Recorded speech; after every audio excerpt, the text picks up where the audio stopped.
Hello, and welcome to this week's edition of Formatives in 5. This week we're going to look at observation and how you can use observation as a real authentic check for what kids know and don't yet know.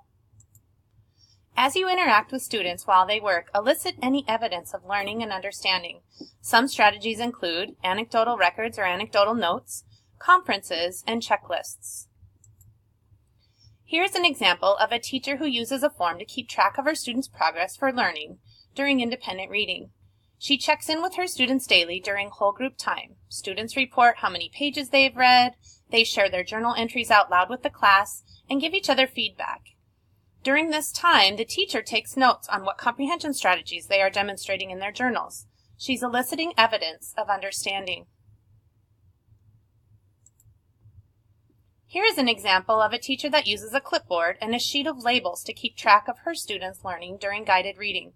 She is eliciting evidence on fluency, decoding, main idea and key details, cause and effect, author's point of view, amongst others. She notes their level of proficiency next to the skill, and she takes time to focus on one student during each reading group daily. She transfers the labels onto a piece of construction paper in each student's file, and when it is time to report to parents, she has a nice collection of evidence to determine their overall level of proficiency. This is an example of a student evidence grid. This teacher is using the grid to note student understanding on point of view during guided reading. She's marking each student's level of proficiency next to their name, along with some anecdotal notes about each student. This is a quick, easy way to elicit evidence. You can use this grid to note student understanding in all content areas. Here's another example of the student evidence grid. This teacher is noting student progress with fluency. You can see she's noting errors, words per minute. She's putting anecdotal notes down on comprehension skills and strategies the students are using, and making any notes to the side to help her further her instruction. We've created recording sheets to help you track evidence.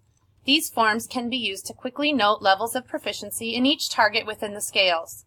There's not much room for taking anecdotal notes on these forms. You would use this as more of a checklist. It would provide a quick reference on which targets you've elicited evidence on and which ones you have not. So ask yourself, how do you observe your students as they demonstrate a process or skill? How do you record that information so that you can compare that observation with another? And how do you use that observation and subsequent ones to help the student close any learning gaps that they have? As you can see, observation is a powerful, authentic way for us to check what kids know and don't know. I will attach copies of all the examples you saw in this video. I hope you found this useful, as I know you are constantly observing your students. Now you can see how this tool is a great formative check.